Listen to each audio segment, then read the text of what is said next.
Hello guys, welcome back to our YouTube channel. आज तपाईहरुको माझमा मैले टेक्निकल सम्बन्धी ज्ञान लिएर उपस्थित भएको छु, जुन ज्ञानले तपाईहरुको समस्यालाई पक्कै पनि समाधान गर्न सक्नुहुनेछ भन्ने पूर्ण आशाका साथ हामी लिएर उपस्थित भएका छौं। तपाईहरुले थम्बनेल देखेर पनि जानिसक्नु भएको होला मैले के लिएर आए भन्ने विषयमा।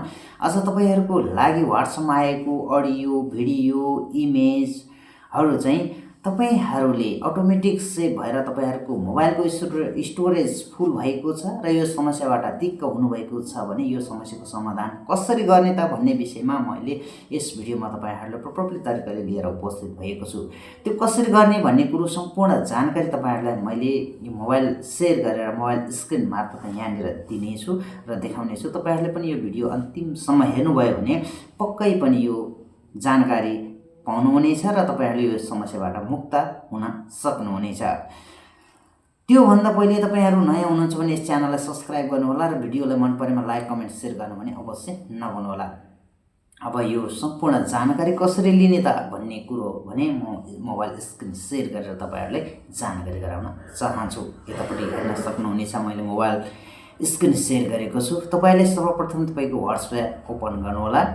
व्हाट्सएप ओपन गरिसकेपछि थ्री डटमा जानुहोला। थ्री डटमा गइसकेपछि तपाईहरुले यहाँनिर सेटिङमा टच गर्नुहोला। सेटिङ ओपन गर्नुहोला। सेटिङ ओपन गरिसकेपछि तपाईहरुले तल स्क्रोल गर्नुहोला। स्क्रोल गरिसकेपछि तपाईहरुले स्टोरेज एन्ड डाटा भन्ने अप्सन त्यहाँ देख्न सक्नुहुन्छ। त्यसलाई क्लिक गर्नुहोला। त्यसलाई क्लिक गरिसकेपछि तपाईहरुले फेरि पनि स्क्रोल माथितिर स्क्रोल गरेर तलतिर आउनु होला। तलतिर आइसकेपछि तपाईहरुले यहाँनिर व्हेन युजिङ मोबाइल डाटा भन्ने अप्सन यहाँनिर देख्न सक्नुहुनेछ। त्यसलाई क्लिक गर्नुहोला, यानी कि टच गर्नुहोला। त्यसलाई पनि टच गरिसकेपछि तपाईहरुले यहाँ विभिन्न अप्सनहरु देख्न सक्नुहुनेछ। यहाँ तपाईहरुले चारवटा अप्सन देख्नुभयो, फोटो, अडियो, भिडियो र डकुमेन्ट भन्ने चारवटा अप्सन देख्न सक्नुहुनेछ। यो चारवटा अप्सनमा तपाईहरुको यहाँनिर चारवटै टिक भयो भने सबैजना अटो जुन तपाईको ग्रुपमा पठाएको फोटो, भिडियो यो सबै तपाईको अटोमेटिक तपाईको डाउनलोड हुनेछ। तसर्थ मोबाइलको तपाईको स्टोरेज फुल हुने समस्या भएको हो र हुनेछ।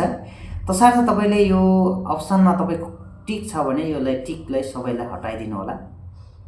यसरी हटाइसकेपछि तपाईले सेभ गरिदिनु होला अनि पुनः ब्याक जानु होला। तपाईको व्हाट्सएपमा आएको फोटो, भिडियो, अडियोको अटोमेटिक डाउनलोड यानी कि अटोमेटिक तपाईको मोबाइलको स्टोरेजमा आउने समस्या चाहिँ सम्पूर्ण तरिकाले प्रपर तरिकाले समाधान हुनेछ।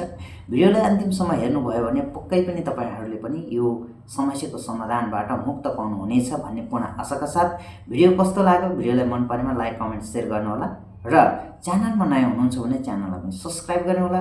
यस्तै भिडियोको लागिहरु जानकारी पाउनको लागिहरु हाम्रो यो टेक्निकल ज्ञान युट्युब च्यानललाई सब्स्क्राइब गर्न पनि अवश्य नभुल्नुहोला भन्दै अर्को नयाँ भिडियोमा भेट्ने बाचा गर्दै बिताउन चाहन्छु। धन्यवाद।